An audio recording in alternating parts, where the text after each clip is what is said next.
हो जाती थी ना, तब से देव उठनी एकादशी तक को चतुर्मास माना जाता था, है ना, ताकि हम इस समय एक जगह रह के भगवत चर्चा करें। पहले सड़कें नहीं थीं, नदियों में बड़े बड़े पुल नहीं थे, सेतु इत्यादि कहाँ थी।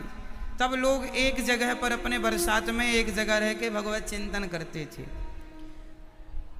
अब तो नहीं रुकता, सब काम चलता है, कोई कितना भी पानी गिरे पर फिर भी आवागमन चालू ही रहता है। तो चतुर्मास व्यतीत करने कुछ साधु उस गांव में गए, जैसे गांव में पंडित जी के घर नारद जी की माँ झाड़ू पोंछा का काम करती थी। नारद जी संतों की सेवा से उनका दर्शन करें, उनकी सेवा करें, बड़े प्रसन्न होते थे। खूब प्रसन्न हुए, साधु संतों को देखकर खूब सेवा करें। अच्छा, जीवन में की गई सेवा कभी व्यर्थ नहीं जाती। एक बात समझिएगा, सेवा का फल देर सवेर मिलता जरूर है। आपने किसी की भी सेवा क्यों ना की हो, चींटी को दाना ही क्यों ना डाला हो, भूखे को रोटी ही क्यों ना खिलाई हो, किसी के पांव ही क्यों ना दबाए हो, किसी प्यासे को गिलास भर पानी ही क्यों ना पिलाया हो, किसी की मदद ही क्यों ना की हो, जीवन में जो भी पुण्य किया है जाने अनजाने में, वो परिणाम, वो फल मिलता ही मिलता। अच्छे का भी मिलता है, बुरे का भी मिलता है। आपने किसी के साथ बुरा किया है, उसका भी मिलेगा, देर लगेगी, मिलता है। इसलिए सेवा खूब करनी चाहिए। जीवन में क्या करना चाहिए मेरी माँ? जोर से, सेवा ही है धर्म हमारा। सेवा करो। सेवा से बड़ी कोई भक्ति नहीं, सेवा से बड़ी कोई पूजा नहीं, सेवा ही है प्रधान। हनुमान जी क्या करते हैं? राम जी की क्या करते हैं? राम द्वारे, हनुमान जी द्वार पर ही रहते हैं। द्वार पर इसलिए कि राम जी कब क्या आज्ञा कर दें, तुरंत हनुमान जी दौड़ के वो उनकी सेवा करते हैं। इसलिए राम द्वारे तुम रखवारे, द्वार पर हनुमान जी रहते हैं। सेवा। माता सीता राम जी की क्या करती हैं? लक्ष्मण जी राम जी की क्या करते हैं? यशोदा मैया कृष्ण जी की क्या करती हैं? सेवा। कुल मिलाकर सेवा ही धर्म है। इससे बड़ा कोई धर्म ना समझिएगा। अब नारद जी ने खूब सेवा की, साधु संतों की खूब। संतों ने प्रसन्न होकर मंत्र दे दिया, अष्टाक्षर मंत्र। दासी पुत्र ने इस अष्टाक्षर मंत्र का जाप किया। उस मंत्र का जाप करने के प्रभाव से जब उनकी मां की मृत्यु हुई, संत चले गए, मां की मृत्यु हुई, तो नारद जी मंत्र खूब जपे एक जंगल में खड़े होकर। और उसी मंत्र के जप का प्रभाव ये था कि दासी पुत्र से अब वो ब्रह्मा पुत्र बन गए हैं, नारद जी बन गए।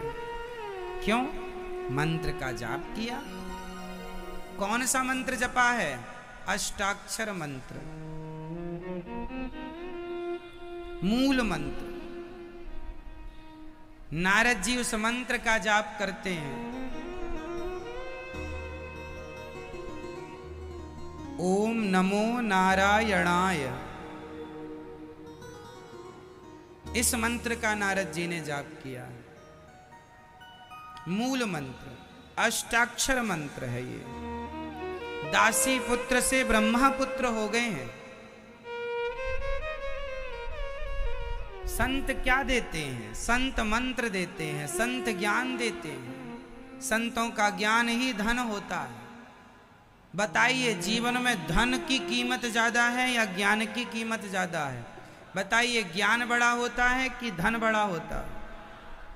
ज्ञान। इसलिए जीवन में ज्ञान की खोज में लगिए। ज्ञान को हासिल करने की आपके अंदर लालसा होनी चाहिए, जिज्ञासा होनी चाहिए, ललक होनी चाहिए। क्यों मैया? इसलिए नारद जी ने जाप करके ब्रह्मपुत्र वही नारद जी व्यास जी को आज भागवत जी का उपदेश करते हैं। और मूल भागवत अहमेवासमेवाग्रे नान्यद यद सद सत्परम पश्चादहम यदे तच्च यो वशिष्येत सोऽस्म्यहम् ऋतीर्थम यत् प्रतीयेत ना प्रतीयेत चात्मनि तद विद्यादात्मनो मायाम यथा भासो यथा तमः। खूब बढ़िया नारद जी ने मंत्र दिया। व्यास जी ने भागवत की शुरुआत की महाभारत के युद्ध से। अब चलते हैं भगवान की दिव्य लीलाओं में। महाभारत का युद्ध, महाभारत कितने दिन तक लड़ा गया था? महाभारत महाभारत कितने दिन तक हुआ था? कितने दिन?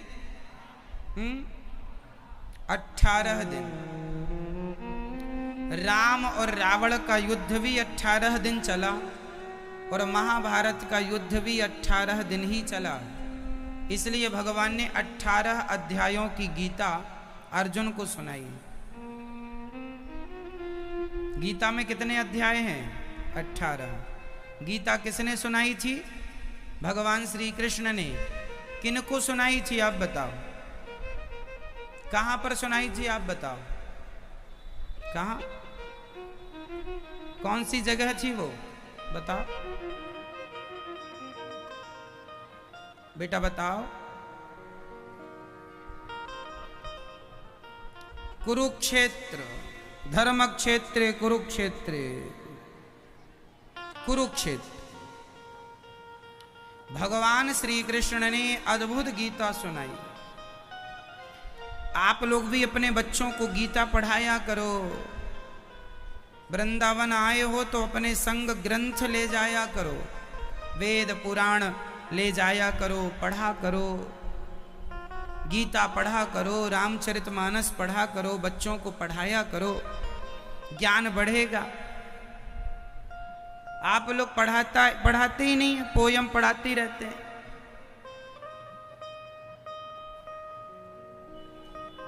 पढ़ाया करो, ज्ञान बढ़ेगा।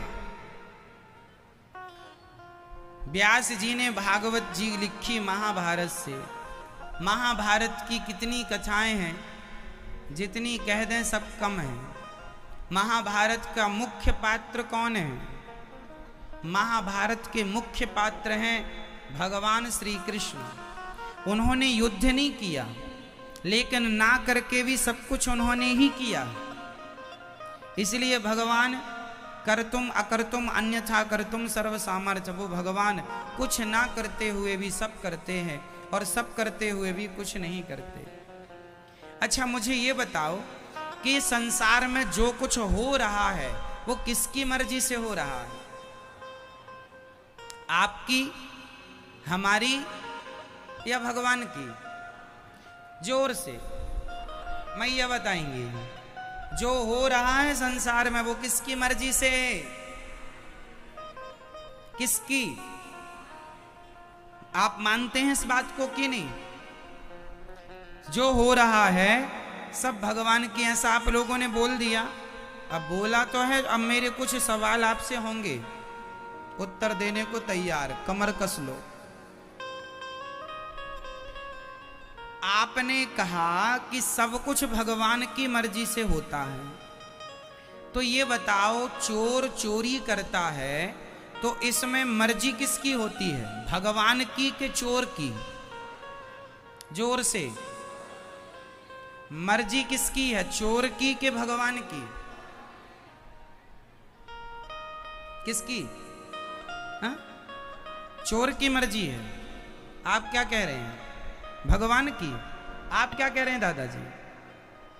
भगवान की मर्जी। तो फिर चोर चोरी करे और कहे नहीं जी ये तो भगवान की मर्जी है, अब पाप भी भगवान को ही लगेगा, जेल में भी भगवान को डालो, हमें क्यों डालते हो? चोर ऐसी कहेगा फिर कि भाई सब भगवान ही कर रहे हैं कराने, तो चोर बोलेगा जेल में भगवान को डालो। हमने तो की क्योंकि मर्जी भगवान की थी। इसका मतलब ये है कि आपको ज्ञान तो सही है, ये सब कुछ भगवान की मर्जी से होता है, यहां तक सही है। इससे आगे कि चोर चोरी करता है, इसमें भगवान की मर्जी नहीं। क्यों? क्योंकि भगवान ने आपको सही गलत की बुद्धि दे रखी है। आपको सही गलत की बुद्धि, आप लोग हम लोग गाड़ी खरीदते हैं तो गाड़ी में एक्सीलेटर भी होता है और ब्रेक भी होता है। अब आपकी गाड़ी खाई में जाके गिर जाए और आप कंपनी वाले से लड़ें, क्यों जी कैसी गाड़ी बनाई आपने, बताओ हमारा एक्सीडेंट हो गया, कैसी गाड़ी बनाई। उसने कहा क्यों जी आपने ब्रेक दबाया था, बोले नहीं हम तो एक्सीलेटर ही दबाए थे।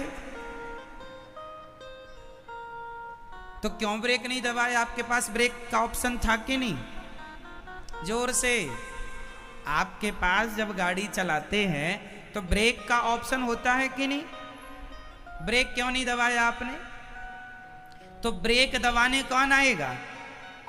जो बगल की सीट में बैठा है वो दबाएगा कि जो गाड़ी ड्राइव कर रहा है, चला रहा है, वो दबाएगा? ड्राइवर ही दबाएगा। बस यही है मैया, ये संसार तो भगवान के हिसाब से चलता है। गाड़ी की जो डिजाइन है वो तो गाड़ी बनाने वाली कंपनी के हिसाब से डिजाइन होती है। गाड़ी की डिजाइन तो कंपनी के हिसाब से होगी, लेकिन चलाएंगे आप कंपनी के हिसाब से नहीं, चलाएंगे तो आप अपने हिसाब से, कहां तेज चलानी है कहां स्लो चलानी है ना। उसी प्रकार ये संसार ईश्वर के हिसाब से चलता है। लेकिन चोर चोरी करता है तो भगवान ने चोर को अक्ल दे रखी है कि भाई गलत है ये मत कर, फिर भी करेगा तो भाई अब किया है दंड भोगना पड़ेगा, तो भोगने को तैयार है, भोग। कोई किसी के संग गलत करे और कहे नहीं जी भगवान की मर्जी से हो रहा है, नहीं, तुम्हारे को भगवान ने अक्ल दे रखी है ना। भाई छोटा सा बच्चा गलती करे तो उसे गलती उसकी नहीं मानी जाएगी, माँ बाप की मानी जाएगी कि बच्चा छोटा है, आपने से बताया क्यों नहीं। अब छोटा सा बच्चा गरम गरम दूध के पास जाए, वो गरम दूध पीने लग जाए, तो इसमें गलती बच्चे की बिल्कुल नहीं है, गलती माँ बाप की है। आपने, बच्चा छोटा है वो नहीं जानता गरम क्या होता है ठंडा क्या होता है, आपने गरम दूध को अलग क्यों नहीं रखा? जब आपके घर में बच्चे हैं तो आप सावधान क्यों नहीं रहते? कहीं भी आप चाकू फेंक देंगे तो बच्चे चाकू से खेलेंगे, लग जाएगी, तो बच्चों की गलती नहीं है, आपकी लापरवाही है। उसी तरह छोटे बच्चे हैं तो लापरवाही उनकी गलती नहीं मानी जाएगी, पर वही बच्चे बड़े हो जाएं और जानकर अपनी चाकू से अपने हाथ को काट लें, इसमें माँ बाप की अब गलती नहीं है। छोटे थे तब गलती माँ बाप की थी, अब तो समझदार हो गए। उसी तरह आप अज्ञानी हैं तो शायद अज्ञान में कोई अपराध हो गया तो मान भी लिया जाए कि आप अज्ञान में कर गए, पर आपको भगवान ने समझ दे रखी है, सही गलत क्या की परख दे रखी है। आपने क्यों गलत किया? आपके सामने रास्ते दो हैं, एक सही रास्ता एक गलत रास्ता, चलना आपको ही है, गलत पर चलो या सही पर। भगवान तो चुपचाप बैठे देखते हैं, परिणाम बाद में आएगा। गलत रास्ते पर जाने का परिणाम अलग होगा, सही रास्ते पर चलने का परिणाम अलग होगा। तो आपके जीवन में जो आप गलत करते हैं उसका जिम्मेदार भगवान नहीं होते, कौन होता है? जोर से, हमारी गलतियों का जिम्मेदार कौन? भगवान की हम। को राम न मारे काहू को पापी नहीं आराम, आप ऐसे मर जाते हैं कर कर खोटे का। को ना काहू को सुख दुख कर दाता, निज कृत कर्म भोग सब भ्राता। हर व्यक्ति अपने किए कर्मों का दंड भोगता है, व्यर्थ में दोष भगवान को लगाता है। तुमने भगवान हमारे संग बड़ा गलत किया। भगवान किसी के संग गलत नहीं करते। भगवान की तो हम सब संतानें हैं, हम सब बच्चे हैं। हर बच्चे को भगवान सही रास्ता पर चलाना चाहते हैं। कोई बाप क्या चाहता है कि मेरा बेटा शराब पिए? बताओ, क्या आप में से कोई बाप ये चाहेगा कि मेरा बेटा शराबी बने? बोलो, नहीं। जब आप सामान्य माँ बाप अपने बच्चों को गलत रास्ता नहीं दिखा सकते तो भगवान गलत रास्ता क्यों दिखाएंगे? फिर बच्चे गलत रास्ते पर क्यों जाते हैं? भाई आप भी तो माँ बाप हो, आप भी तो रोकने की कोशिश करते हैं, पर बच्चे मानते कहाँ हैं? जैसे आपकी नहीं मानते ऐसे भगवान की नहीं मानते, मर्यादा तोड़ के गलत काम करते हैं। अब गलत कर रहे हैं तो भगवान का क्या कसूर है भाई? कोई बच्चा गलत कर रहा है, इसमें माँ बाप का क्या कसूर है? समझाया, माँ बाप समझा ही तो सकते हैं, और क्या कर सकते हैं? तो भगवान सबका कल्याण चाहते हैं, भगवान सबका भला चाहते हैं। भगवान परम दयालु हैं, परम दया से भरे हुए हैं। हम लोग ही मूर्ख हैं जो अच्छे रास्ते को छोड़कर, जो कृष्ण को छोड़कर संसार की ओर बढ़ते हैं। जो कृष्ण को पायो जी मैंने राम रतन धन पायो, जो राम नाम कृष्ण नाम के धन को छोड़कर कागज के धन के पीछे भागते हैं। ये गलतियां हमसे ही तो हो रही हैं, और बाद में कहो कि भगवान ने गलती दंड दिया है। हमारा धन क्या है? हमारा धन क्या है? भगवान का नाम। ये जो सोना चांदी आप लोगों ने पहन रखा है ना, आपके मरने की देर है। 1 घंटे बाद ही, 1 घंटे के अंदर ही ये सब उतर जाएगा तुम्हारा सोना चांदी। तो जो तुम्हारा धन है उसे तो तुम अपना धन मानते ही नहीं हो। तुम्हारा धन है भगवान। पायो जी मैंने राम रतन धन पायो। भगवान का नाम मेरा धन है, कृष्ण मेरे धन है। लेकिन मैं कृष्ण को धन ना मानकर, राम को धन ना मानकर, आप लोग सोने चांदी को धन मान रहे। मरने की देर है, सब उतार लिया जाएगा। हमारी माताएं जो पहन रखती हैं इतना मोटा मोटा चांदी का, सब उतर जाएगा। ये मोह ममता में ना पड़ा करो।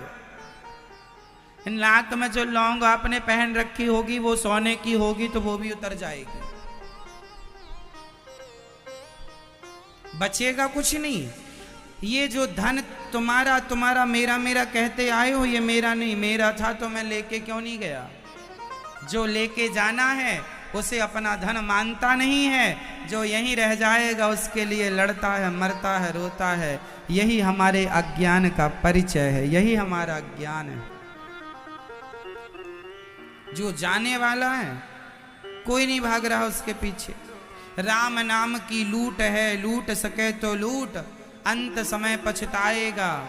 जब आयु जाएगी प्राण जाएंगे छूट। जब प्राण छूट जाएंगे अब पछताए होते क्या, जब चिड़िया चुग गई खेत। ठीक है, इसलिए ध्यान से समझो इन बातों को। महाभारत में मुख्य पात्र हैं भगवान श्री कृष्ण, और भगवान ने महाभारत के युद्ध में समझाया था, मत लड़ो, शांति गए थे, मत लड़ो, नहीं माने। और बाद में माता गांधारी ने श्राप दे दिया, तुम चाहते तो कन्हैया हमारे बच्चों को बचा लेते। अपने बच्चों को गांधारी समझा ना पाई और भगवान को आरोप लगाती हैं, आप चाहते तो बचा। भगवान बोले हमने तो चाहा था, इसलिए शांति का प्रस्ताव लेकर आए थे, पर तुम्हारी औलादों ने सुना कहाँ था? सुनती नहीं। जैसे भगवान समझाए, दुर्योधन इत्यादि सबको खूब समझाया, नहीं सुने।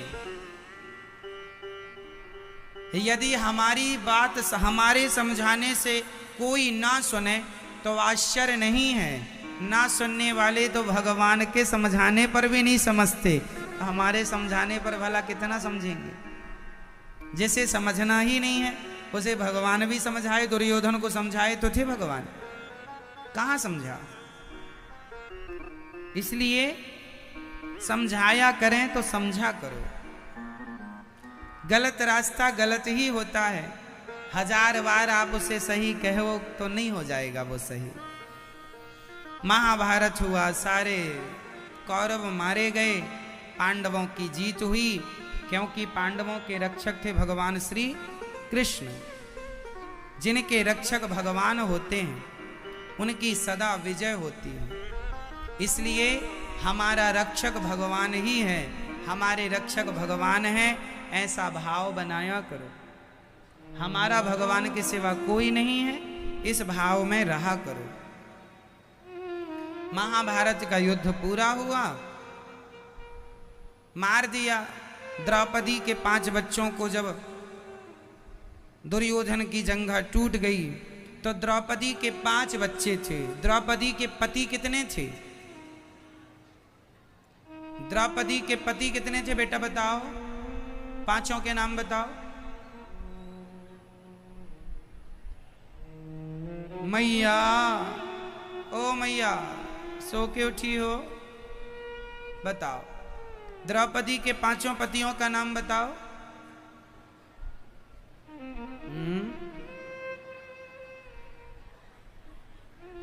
आप बताइए, बैठे बैठे। हाँ, अर्जुन,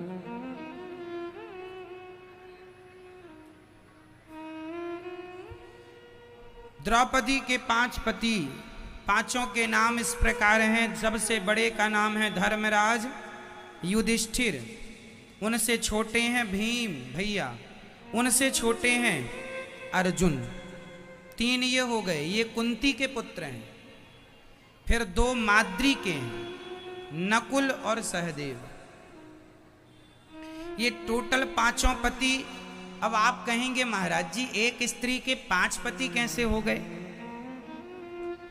द्रौपदी के भाग्य में 5 पतियों का योग था। द्रौपदी ने पिछले जन्म में खूब शंकर जी की तपस्या की थी। जब शंकर जी प्रकट हो गए तो माता द्रौपदी ने पूछा, शंकर जी ने पूछा क्या वरदान चाहिए? तो द्रौपदी ने कहा मुझे ऐसा पति चाहिए जो बहुत बलवान हो, जो बहुत धर्मज्ञ हो, जो बहुत नामी हो, नाम उसके समान किसी का नाम ना हो, जो बहुत सुंदर हो और जो तीनों कालों को जानता हो, भूतकाल, भविष्य काल, वर्तमान काल, कल क्या होने वाला है, जो ये जानता हो। ऐसा हमें पति चाहिए। शंकर जी ने कहा कि ऐसे लक्षण किसी एक में तो हो नहीं सकते। तुमने 5 बातें कही तो 5 गुण एक में तो हो नहीं सकते, इसलिए एक एक गुण के 5 पति तुम्हें मिलेंगे, ऐसा शंकर जी ने कहा। तो शंकर जी ने द्रौपदी को 5, इन्होंने 5 चाहा ना, और 5 क्या क्या चाहा? हमारा पति धर्मात्मा हो तो धर्मराज युधिष्ठिर, हमारा पति बलशाली हो भीम, हमारा पति के नाम के जैसा किसी का आज्ञा होने वाला। तो ये 5 लक्षण एक में थे नहीं, तो 5 पति की व्यवस्था शंकर जी ने कराई। इसलिए द्रौपदी जी के 5 पति थे। कथा दूसरी इस प्रकार है कि एक गाय के पीछे 5 नंदी घूम रहे थे। तो द्रौपदी ने हंस दिया, पिछले किसी जन्म की बातें हैं। देखो हमने किसी की मजाक भी उड़ाई ना तो वो मजाक का भी दंड भोगना पड़ता। आपने जैसे किसी को कह दिया अंधा इतना बस कह दिया तो वो आपको किसी जन्म में अंधा आपको बनना पड़ेगा। अब फिर आपकी कोई मजाक उड़ाएगा तब वो हिसाब किताब बराबर होगा। आपने किसी को कह दिया लंगड़ा और हंस दिया कह के, अगले जन्म में टूटेगी टांग तुम्हारी। तो द्रौपदी ने हंस दिया था गाय को देखकर। इसलिए बचा करो सब फालतू की चीजों से, सादगी से जीवन जिया करो। हाँ, किसी का मजाक ना उड़ाया करो, किसी की कमियों को देखकर, किसी की गरीबी का मजाक ना, किसी की सूरत को, कई लोग तो सूरत को देख के, कोई सांवला है, कोई कैसा दिखता, उसका ही मजाक उड़ाने लगते, कैसा दिख रहा है। नहीं करना चाहिए। तुम भी ऐसे ही दिखोगे, किसी भी होता है ना, आज नहीं कल वो सब तुम्हारे संग होगा। नहीं, उल्टा सीधा नहीं बोलना चाहिए। वाणी है आपके पास, ये नहीं कि कुछ भी बोलोगे। भाई हमारे जवानों के पास बंदूक होती है, 47 होती है, इसका मतलब ये नहीं कि उनके पास गन है तो किसी पे भी चला दें। एक एक गोली का हिसाब देना पड़ता है फौजी भाइयों को। हाँ या ना? बोलो हाँ या ना। कहां गोली चलाई, हिसाब ला के दो, क्यों चलाई। ऑर्डर है, आतंकवादी हैं, वहां गोली चलाएं, वहां हिसाब नहीं देना पड़ता। बाकी हिसाब वहां भी देना पड़ता है, खोखा रह जाता है, वहां भी देना ही पड़ता है। पर फिर भी फौजी भाई के पास बंदूक है तो किसी पर चलाए। उसी प्रकार तुम्हारे पास जवान है, जिह्वा, बोली है। जवानों के पास गोली है, तुम्हारे पास बोली है, तो वो अपनी गोली कहीं भी नहीं चलाते, तो तुम भी अपनी बोली कहीं भी ना चलाया करो। उसका भी हिसाब देना पड़ेगा, गोली का, तो बोली का भी हिसाब देना ही पड़ेगा। आप बच जाएंगे ऐसा नहीं है, हमारे प्रत्येक बोली का हिसाब हमें देना है। तुमने क्यों ऐसा बोला? तुम्हारी जवान तुम्हें इसलिए दी गई थी कि कुछ भी बोलो। अगले जन्म में बीच से काट देंगे तुम्हारी जिह्वा, ज्यादा बक बक बक बक करती रहती हो या करते रहते हो। निंदा चुगली पड़ोसी पड़ोसन की, दिन रात उल्टे सीधे बोलना, कुछ भी बोलना। ऐसे लोग अगले जन्म में मेंढक बनते हैं। टर्राते रहो, बड़ा टर्रा। कई लोग बोलते ना, बड़े टर्रा के बोलते हैं। ये सब मेंढक की योनि में जाने वाले हैं, तैयारी में लग गए हैं बेचारे, अभी से अभ्यास बना रहे हैं, इसलिए टर्रा रहे हैं। कई लोग नहीं बोलते, बड़े टर्रा के बात कर रहे हैं। ये सब मेंढक की योनि से या तो आए होंगे या वहां जाने की तैयारी है। इसलिए आप लोग ये चक्कर में ना पड़ा करो, है ना।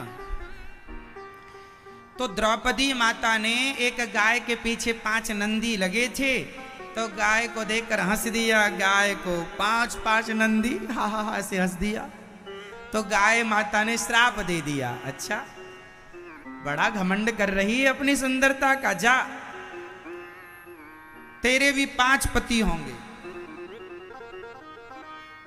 तो द्रौपदी के 5 पति, तो द्रौपदी माता के 5 पति, 5 के एक एक बेटा हुआ है। 5 के एक एक बेटा हुआ है। प्रतिविंध्य एक बेटे का नाम है, सुत सोम दूसरे बेटे का नाम श्रुतकर्मा, तीसरे चौथे का नाम शतानीक और 5वें का नाम है श्रुतसेन। ये द्रौपदी के 5 बच्चे थे जो कि सो रहे थे। तो गुरु द्रोणाचार्य के पुत्र अश्वत्थामा ने 5 बच्चों को, सोते हुए बच्चों का सिर काट दिया था। क्योंकि अश्वत्थामा से कहा था दुर्योधन ने कि मेरी एक ही इच्छा है कि मैं पांडवों को मरा हुआ देख लूं। तो ये पांडवों को मारने आया। मारना तो पांडवों को चाहता था, पर जिनके रक्षक भगवान हो, भला उसे कौन मारे। तो उसने पांडव समझकर पांडवों के बच्चों को मार दिया। क्योंकि वो बच्चे भी 5 पांडवों के थे, तो अपने बाप की तरह दिखते थे, दिखने में बिल्कुल अपने बाप की तरह थे। तो वो रात्रि को कंफ्यूज हो गया कि ये पांडव ही सो रहे हैं। तो पांडव समझकर अश्वत्थामा ने 5 का सिर काट दिया और दुर्योधन के पास लेके गया कि आपके हत्यारों को, आप पांडवों को मैंने मार डाला। दुर्योधन ने देखा ये तो पांडव नहीं, पांडव पुत्र हैं। उसी समय दुर्योधन पहले तो प्रसन्न हुआ कि पांडव मारे गए, फिर दुखी हुआ कि ये पुत्र हैं। उसी सुख दुख की संधि में मृत्यु हो गई, मृत्यु हो गई।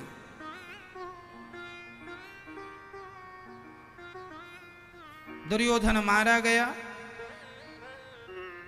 अश्वत्थामा को पकड़ने के लिए अर्जुन भगवान के संग चले तो अश्वत्थामा ने ब्रह्मास्त्र चला दिया, और ब्रह्मास्त्र जब भगवान की ओर आया तो कृष्ण कृष्ण महाबाहो भक्तानां अभयंकर त्वमेको दह्यमानानां मपवर्गोऽसि संस्रते। चरणों में गिर पड़े अर्जुन, हे श्याम सुंदर, हे द्वारिकाधीश रक्षा कीजिए, ये ब्रह्मास्त्र चला चुका है, मेरी ओर आ रहा है, मैं क्या करूं। भगवान बोले चिंता ना करो, ठीक करता हूं। अश्वत्थ तुम भी ब्रह्मास्त्र चलाओ। अर्जुन ने भी ब्रह्मास्त्र चलाया, दोनों ब्रह्मास्त्र शांत हुए। अश्वत्थामा को पकड़ करके अर्जुन जी ने द्रौपदी के सामने खड़ा कर दिया। द्रौपदी, आपके पुत्र का हत्यारा ये खड़ा, जो दंड देना है दे दो इस हत्यारे को। द्रौपदी के अंदर थी दया। दया धर्म का मूल है, पाप मूल अभिमान, तुलसी दया न छोड़िए जब तक घट में प्राण। दया धर्म का मूल है। अच्छा बताइए मुझे, दया कब तक करनी चाहिए? सब लोग उत्तर देंगे। दया कब तक करें? मैया आप बताओ। मैया, ओ पीछे वाली मैया, ये देखो लाल साड़ी वाली मैया उस तरफ मुंह करके बैठी, पीछे की तरफ, इस तरफ पीठ की। लो, और समझ रही हैं कि महाराज जी दूसरे को कह रहे हैं, आप ही को कह रहे हैं। लाल साड़ी वाली मैया खंबे के पास बैठी हो, उस तरफ किसे देख रही हो? ध्यान दे दो कथा में। अच्छा सुनो, द्रौपदी के अंदर थी दया। आपके अंदर, आप में से कितनों के अंदर दया है? हाथ उठा लो। जिसके अंदर दया नहीं है वो व्यक्ति मुर्दे के समान है। जिसके अंदर दया नहीं है वो व्यक्ति मुर्दे के समान है। इसलिए दया धर्म का मूल है। दया कभी ना छोड़िए। जब हम, अच्छा दया का उल्टा करो, क्या होता है? दया याद। जब हम जीवों पर दया करते हैं तो हमारे भगवान हमें याद करते हैं, वाह मेरे भक्त ने अच्छा काम किया। दया करेंगे, लोग कहते हैं भगवान तो हमें याद ही नहीं करते। आप दया नहीं करते इसलिए ईश्वर आपको याद नहीं करते। दया करो, याद करेंगे वो आपको। इसलिए दया धर्म का मूल है। दया सब पर करो। माता द्रौपदी के 5 बच्चे मर गए, पर द्रौपदी ने उस हत्यारे पर भी दया किया कि जो हत्यारा अश्वत्थामा सामने खड़ा था। ये अश्वत्थामा के पिता कौन थे? गुरु द्रोणाचार्य। गुरु द्रोणाचार्य कौन है? पांडवों के गुरु हैं।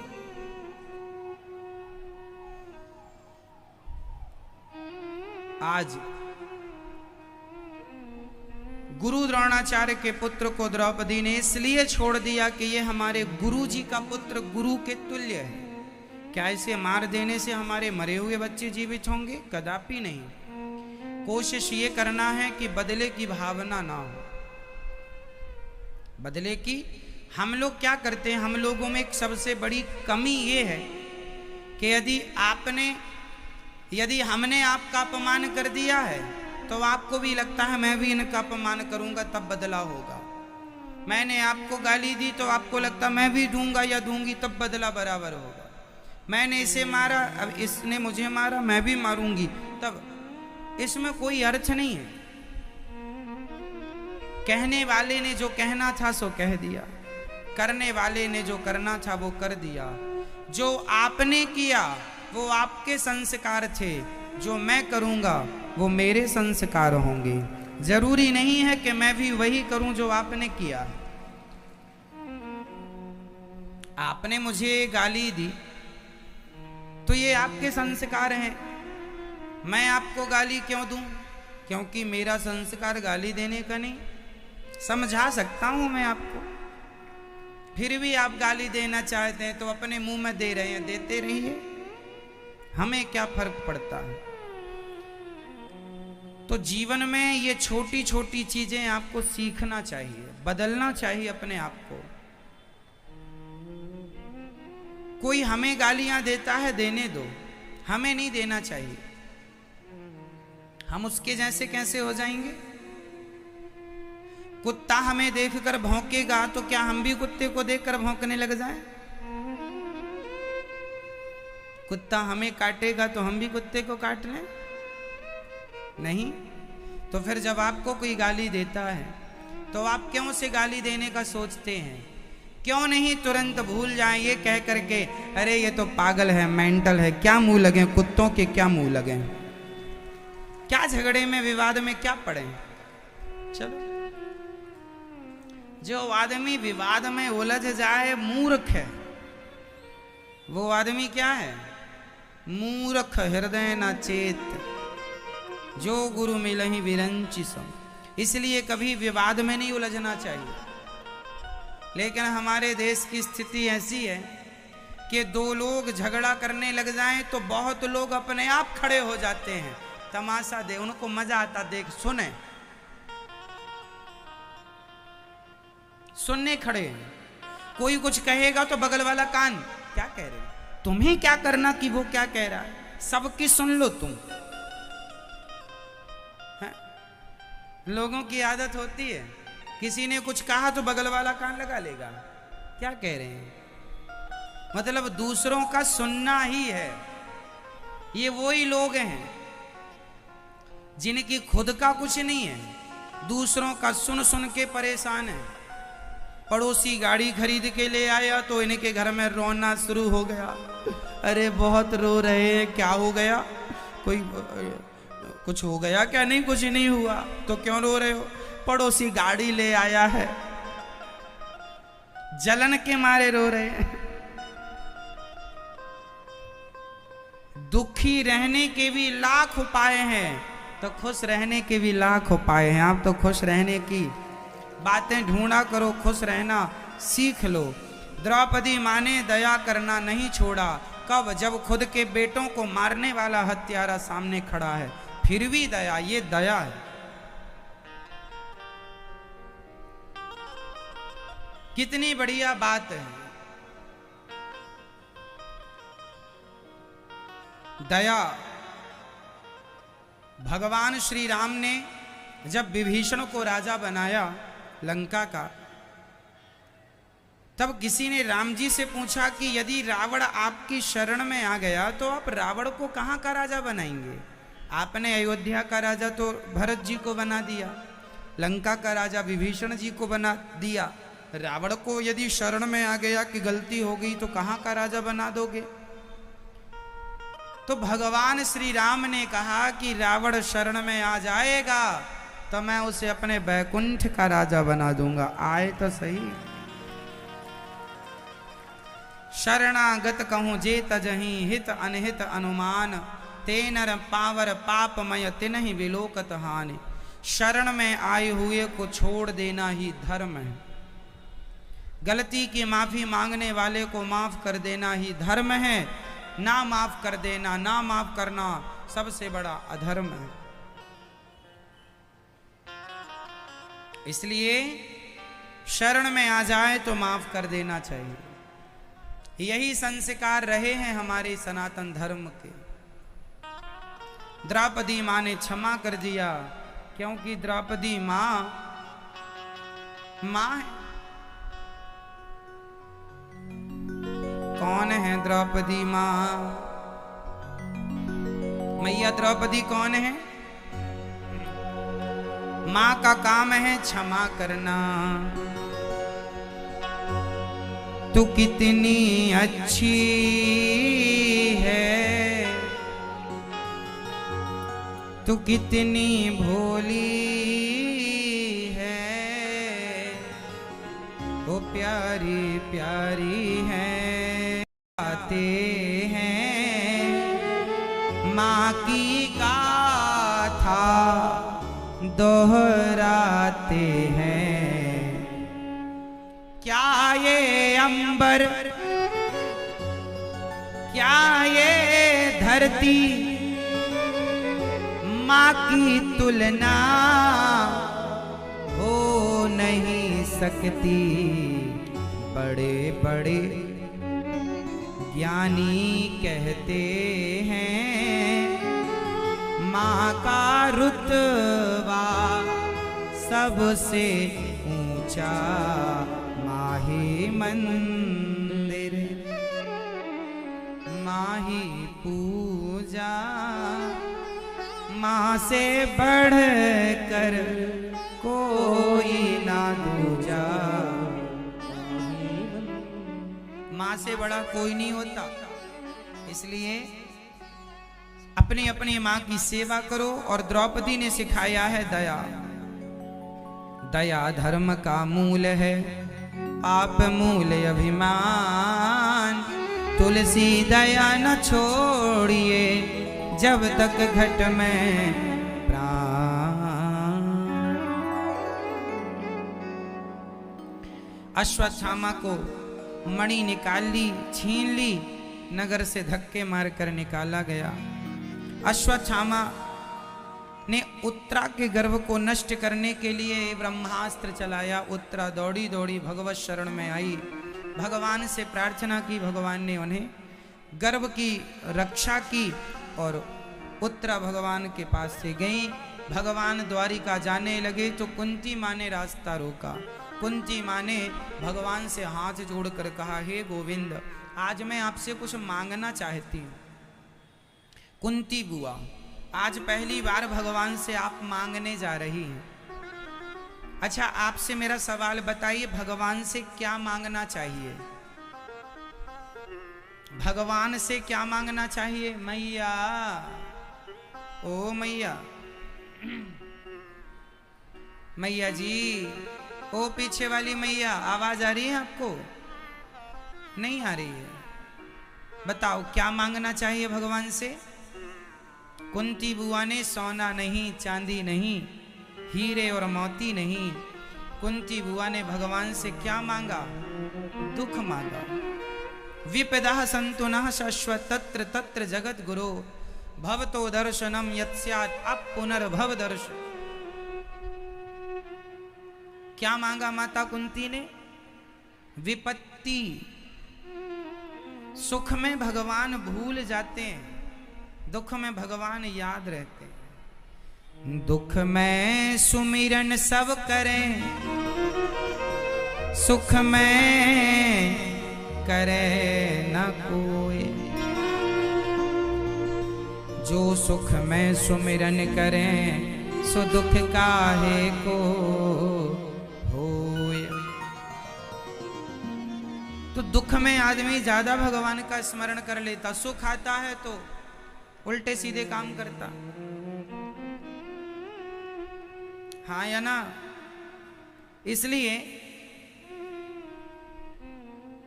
सुख नहीं मांगा मां ने। कुंती बुआ ने कहा, नाथ मैं आपको कभी भूलूं नहीं, बस भगवान को सदा याद रखिए। भगवान शंकर सदा किसको याद करते हैं? सदा किसको याद रखते हैं? भगवान श्री कृष्ण को, भगवान श्रीमन नारायण का सदा ध्यान शंकर जी करते रहते हैं। शंकर जी के जो पुत्र हैं गणेश जी, उनका जन्म कैसे हुआ? कौन है वो? किसके अवतार हैं? उनका कटा हुआ सर कहां चला गया? किसने काटा? क्यों काटा? कथा बड़ी अद्भुत है। शंकर जी की कथा है। शंकर जी के घर में शंकर जी भगवान से कितना प्यार करते हैं, ये मैं अब आपको बताने जा रहा हूं, जरा ध्यान पूर्वक सुनिएगा। जब भगवान, कल मैंने आधी कथा सुनाई थी शंकर जी की, कि भगवान शंकर जी की पत्नी माता सती अपने पिता के यज्ञ में गईं और जल करके भस्म हो गईं। उन्हीं का दूसरा जन्म हुआ जिनको हम माता पार्वती कहते हैं। माता, उनका नाम क्या पड़ा? पार्वती, जिनके पिता हुए हैं हिमालय। हिमालय पुत्री माता पार्वती 10,000 वर्षों तक खूब तप किया, तब कहीं जाकर भगवान शंकर से माता पार्वती का पुनः विवाह हुआ। विवाह हो गया, यहां तक तो आप जान रहे हैं, अब आगे जानते हैं। जब विवाह हुआ तब माता पार्वती और शंकर अपना गृहस्थ जीवन में चले गए, रति सुख का आनंद ले रहे थे। शिव जी रति सुख का आनंद ले रहे थे। तभी उनके यज्ञ में, उनके इस रति सुख में देवताओं ने जाकर के उनके इस सुख में व्यवधान उत्पन्न कर दिया। शंकर जी, माता पार्वती बड़े क्रोध में आ गए। बाहर निकलकर दरवाजा खोलकर देखा, देवता दरवाजा खटखटाए जा रहे हैं। बड़ा क्रोध आया माता पार्वती को। माता पार्वती ने श्राप दे दिया देवताओं को, जाओ, तुम देवताओं के कारण मैं गर्भवती ना हो पाई। उस समय शिव पार्वती गर्भाधान करने की स्थिति में थे। माता पार्वती के गर्भ में शंकर जी का तेज स्थापित होने वाला था कि देवताओं ने डिस्टर्ब कर दिया। और देवताओं ने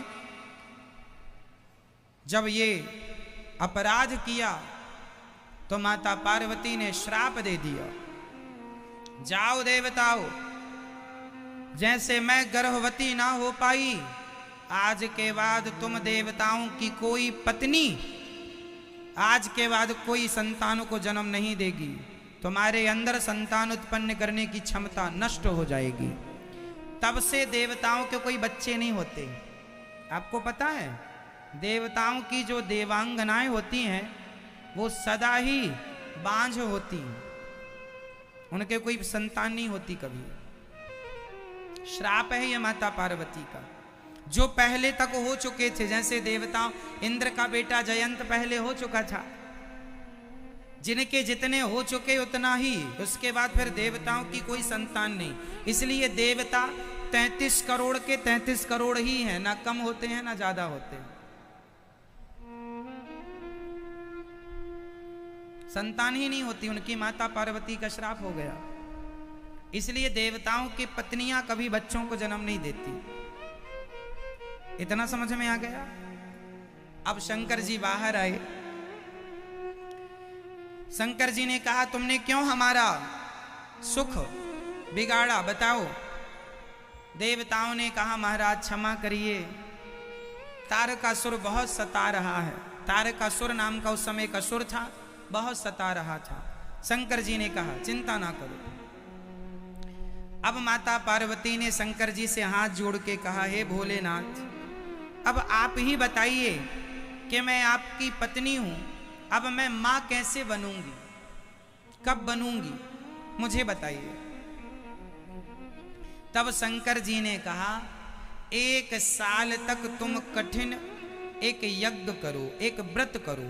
उस व्रत को करने के बाद तुम पुनः मां बन पाओगी। वो नियम शंकर जी ने बताया। माता पार्वती ने खूब धूमधाम से यज्ञ किया, उस व्रत को किया। उस व्रत में खूब दान पुण्य किया। माता जो जो मांगता वो देते। तो एक उसी यज्ञ में सनकादिक आ गए, सनक, सनंदन, सनातन, सनत कुमार। इन चारों ने, माता पार्वती ने भोजन कराया, ब्राह्मणों को, संतों को, साधुओं, सबको पिलाती थी माता जी। तो सनकादियों को भोजन कराया। तो सनकादियों से माता पार्वती ने कहा कि आप हमसे कोई वरदान, सनकादियों से माता पार्वती ने कहा कि हमने भोजन कराया है, आप हमसे दक्षिणा मांगिए। क्या मांगते हैं? तो सनकादियों ने कहा जो मांगेंगे दोगी माता? जरूर देंगे। तो सनकादियों ने कहा हमें दक्षिणा में शंकर जी चाहिए। अब कोई पत्नी से कोई उसके पति को मांग ले तो माता जी का तो गला ही सूख गया, माता जी का तो गला सूख गया। अब शंकर जी अब नहीं देंगे तो श्राप मिल जाएगा। माता पार्वती तो रोने लगी, हे महाराज, इसके बदले आप जो मांगेंगे मैं अपने शंकर को, अपने पति को कैसे सौंप दूं? पति ही चले जाएंगे तो फिर मैं मां कैसे बनूंगी? मैं पुत्र के लिए ही तो ये सारा यज्ञ अनुष्ठान कर रही हूं। माता जी रोने लगी। तो माता जी को रोता देख वहां भगवान श्रीमन नारायण प्रकट हो गए और भगवान श्रीमन नारायण ने कहा, देवी आप अपने पति का दान कर दीजिए, आपका भला होगा। भगवान ने कह दिया तो माता जी ने अपने पति भगवान शिव का दान सनकादियों को कर दिया। और जब दान दे दिया तो सनकादिक बड़े प्रसन्न हुए कि आपने अपना सबसे कीमती जो पति होता है वही दान किया, हम आप पर बड़े प्रसन्न हैं। जो वरदान आप चाहती हैं, जिसकी कामना के लिए आपने ये यज्ञ अनुष्ठान किया है, निश्चित पूरा होगा। ये कह करके सभी देवी देवता माता पार्वती को वरदान देकर के आशीर्वाद देकर चले गए। सब लोग, यज्ञ पूरा हुआ, अनुष्ठान व्रत पूरा हुआ। एक सुंदर से बगीचे में एक सुंदर सा वहां पर वन था। उस वन में भगवान शंकर माता पार्वती के संग आज फिर विहार करने निकले। वहां शंकर जी अपनी पार्वती अर्थात माता पार्वती के संग विहार कर ही रहे थे। आज माता पार्वती के गर्भ में भगवान शिव अपने तेज को स्थापित करने वाले थे कि अभी तेज स्थापित होने वाला ही था। माता पार्वती गर्भवती होने वाली ही थी कि उनके द्वार पर स्वयं भगवान श्रीमन नारायण एक गरीब आदमी बनकर, ब्राह्मण बनकर आवाज लगाने लगे, भिक्षाम देही, मैं बहुत भूखा हूं, बहुत प्यासा हूं, क्या मुझे कुछ खाने को मिलेगा? उस समय माता पार्वती गर्भवती ही होने वाली थी कि ब्राह्मण द्वार पर आवाज लगाए जा रहा है।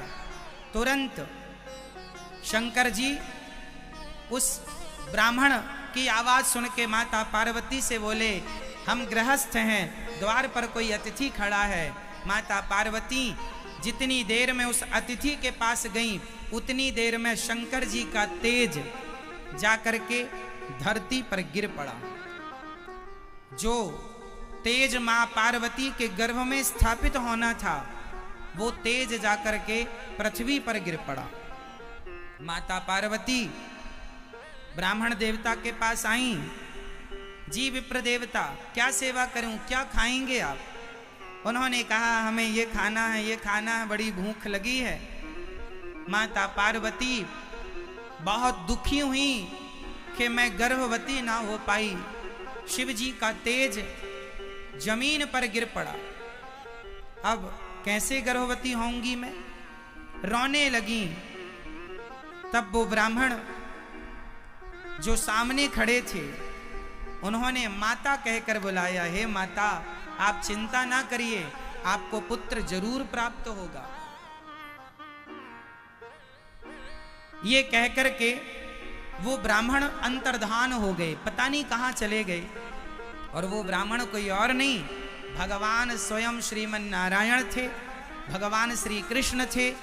तुरंत वो एक सुंदर से पुत्र के रूप में माता पार्वती जिस बिस्तर पर अभी बैठी थी, उसी पलंग पर जाकर के नन्हा सा बालक के रूप में भगवान प्रकट हो गए। जैसे यशोदा के यहाँ, जैसे देवकी के यहाँ कृष्ण भगवान प्रकट हुए थे, भय प्रगट कृपाला दीन दयाला। जैसे कौशल्या के यहाँ स्वयं राम प्रकट हुए थे, ऐसे माता पार्वती के यहाँ आज स्वयं भगवान नारायण गणेश के रूप में प्रकट हो गए। मां मैं आपका बेटा बनूंगा, ब्राह्मण तो गणेश के रूप में प्रकट हो गए, नन्हा सा बालक। माता जी बाहर खड़ी, तभी आकाशवाणी हुई, देवी आपको पुत्र की प्राप्ति हो गई है, आप जाओ अपने पुत्र को प्यार करो। माता पार्वती अंदर गईं तो वो नन्हा सा बालक बहुत सुंदर माता पार्वती के उसी बिस्तर पर था जिस बिस्तर वो अभी थोड़ी देर पहले बैठी थी। अब तो माता पार्वती उस पुत्र को देखकर उनके अंदर ममता जाग गई, करुणा जाग गई, और माता पार्वती ने उस पुत्र को, वो बच्चा धीरे धीरे बोल रहा था, रो रहा था, माँ। तो गणेश जी ने, जो माता पार्वती का एक नाम है उमा, माता जी का एक नाम क्या है? उमा। उमा कहूँ मैं अनुभव अपना। ये जो माता पार्वती जी का एक नाम उमा है, ये नाम पार्वती जी को भगवान गणेश जी ने प्रदान किया है। उमा उमा उमा, ऐसे ऊ करके रो रहे थे ना भगवान गणेश जी, ऊ करके। बच्चा कैसे रोता? ऊ करके रो रहे थे, तो उनके मुख से माँ भी निकल रहा था, माँ। तो उमा उनका नाम पड़ गया। तो माता पार्वती ने बच्चे को उठाया, अपना दूध पिलाया। शंकर जी आए, शंकर जी ने देखा, अरे देवी ये पुत्र स्वयं गणेश जी जो हैं वो साक्षात भगवान कृष्ण के अवतार ही हैं। गणेश जी साक्षात भगवान कृष्ण है, ऐसा हम मन से नहीं कह रहे हैं। आप ब्रह्म वैवर्त पुराण पढ़ लीजिएगा, किसी को देखना है तो मैं आपको दिखा सकता हूं कि ये बातें कहाँ लिखी हैं, पुराण में लिखी हैं। कई लोग कहते हैं ना कि माता पार्वती के मैल से उन्होंने एक गणेश जी बना, ये सब बातें झूठी हैं, ये सब गलत कथाएं समाज में प्रचारित की गई, इनका कोई और छोर नहीं है। असली बात यह है जो पुराण में लिखा गया है वो यही है कि भगवान श्री कृष्ण ही, भगवान श्रीमन नारायण ही माता पार्वती के पुत्र रूप में, गणेश रूप में भगवान श्री मन नारायण ही, कृष्ण ही गए। तो अब देखो यहां तक समझ में आया, अब आगे चलते हैं। अब यहां भगवान गणेश जी का जन्म हुआ, गणेश जी का उत्सव। उस समय गणेश जी हमारे आपके जैसे मनुष्य ही थे, भगवान थे, अर्थात मुंह हमारी तरह आपकी तरह था।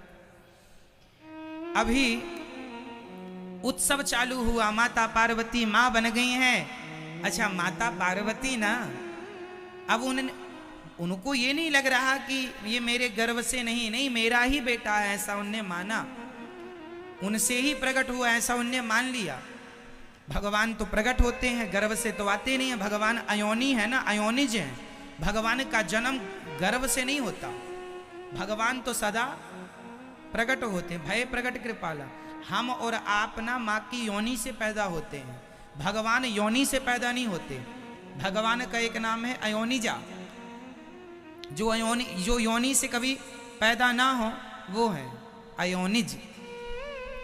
जो योनि से कभी प्रकट नहीं होते, प्रकट होते, वो प्रकट होते हैं। भय प्रगट कृपाला तमद्भुतम बालकम अम्बुजेक्षणम, प्रकट होते हैं वो। तो गणेश जी प्रकट हो गए, माता पार्वती ने स्तनपान कराया, दूध पिलाया और खूब आनंद से खूब उत्सव मनाया। अब पार्वती जी के बेटा हुआ है, सब देखने आए दूर दूर से। तो सब देखने आए, उनमें शनि भी आए थे। अब आगे की कथा समझिएगा, कौन आया? शनि। तो शनि मुंह लटका के खड़े थे ऐसे। माता पार्वती ने कहा कि सबने मेरे छोरा को आशीर्वाद दिया, सबने खूब दुआएं दी, ब्रह्मा जी आए, विष्णु जी आए, सब देवी इंद्र आए, सबने आशीर्वाद दुआएं दी, तुम आए हो तो मुंह लटका के खड़े हो, क्यों? आशीर्वाद दो। शनि जी बोले मेरी दृष्टि बहुत बुरी है। पार्वती जी बोली कोई दृष्टि वृष्टि बुरी नहीं है, तुम तो दर्शन। पार्वती जी ने कहा दर्शन दो और आशीर्वाद दो। शनि बोले देखूं? हाँ हाँ देखो। शनि की दृष्टि पड़ते ही गणेश जी का सिर धड़ से अलग हो गया। आप लोग ये सुनते हैं कि शंकर जी ने सिर काटा था। अन्य पुराणों में कहीं कहीं पर यह भी लिखा है कि शंकर जी ने सिर काटा, क्योंकि गणेश जी उस समय माता पार्वती की सेवा में थे। माता जी ने कहा था कोई अंदर ना आए, तो शंकर जी आए तो शंकर जी को भी रोका। ये भी कथा हम लोग सुनते हैं। तो सुनो, ये कथा भी सत्य है कि शंकर जी ने सिर काटा, और ये कथा भी सत्य है कि शनि की दृष्टि पड़ते ही सिर खंडित हुआ। अब ये दोनों कथाएं सत्य कैसे हो सकती हैं, तो मैं आपको समझाऊं। गणेश जी का जन्म कोई एक बार नहीं हुआ, हर कल्प में गणेश जी का जन्म होता है। हर कल्प में, जैसे प्रधानमंत्री 5 साल के होते हैं, हाँ या ना?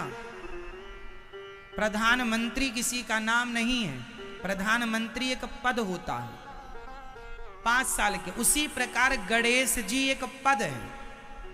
उस पद पर आज आप बैठे हैं तो आज आप गणेश जी बनेंगे। पार्वती जी पिछली बार सती थी, फिर उनका जन्म पार्वती के रूप में हुआ। इसके पहले भी माता पार्वती के कई जन्म हो चुके हैं। तो जो पिछले गणेश थे, पिछले जन्म की पार्वती के बेटे थे, उनका सिर तो शंकर जी ने काटा था। भाई अनेक कल्पों की कथाएं हैं ना, जैसे राम जी ने रावण को मारा। तो किस रावण को मारा? एक रावण प्रताप भानु नाम का रावण था, रामचरितमानस में लिखा है सब। एक रावण बना प्रताप भानु, एक रावण बना जय और विजय, एक रावण बना तुलसी के पति वृंदा जालंधर। तो जालंधर रावण हुआ, प्रताप भानु रावण हुआ, जय विजय रावण हुए। कितने रावण हो गए? 3। तो इन 3 रावणों को मारने के लिए राम जी आए। तो एक बार त्रेता युग आया तो एक रावण को मारा, दूसरी बार त्रेता। जैसे पिछली संडे आई तो आपने ये काम किया था, इस संडे को ये काम किया। तो जो चारों युग हैं, सतयुग, त्रेता, द्वापर, कलयुग, ये चारों युग हमेशा चलते हैं। कलयुग पूरा होने के बाद फिर सतयुग आएगा। तो सतयुग आएगा तो फिर नरसिंह भगवान का जन्म होगा। नरसिंह भगवान तो एक बार हो चुके हैं, अब अगला सतयुग आएगा, फिर नरसिंह भगवान आएंगे प्रहलाद के लिए। उस समय प्रहलाद कोई और होगा। बस प्रहलाद जैसा पात्र बदल जाएगा, हिरण्यकश्यपु कोई और बनेगा। पात्र बदलते जाते हैं पर लीलाएं वही रहती हैं। समझ रहे हैं आप लोग? तो राम जी ने एक रावण को, ये रामचरितमानस में लिखी है 3 रावणों की कथा, अब पढ़ सकते हैं, बालकांड में ही लिखा है सब। तो त्रेता जब जब आएगा तब तब राम आएंगे। तो एक बार राम जी आए इस रावण को मारने, एक बार के राम जी ने, तो एक बार के राम जी में ये वाली लीला हो गई, एक बार में वो वाली लीला हो गई। ऐसी लीलाओं में तो एक बार गणेश जी का सिर शंकर जी ने काटा, एक बार शनि की दृष्टि पड़ते ही गणेश जी का सिर खंडित हो गया। ऐसा ब्रह्म वैवर्त पुराण में जो लिखा है वो मैं आपको कहता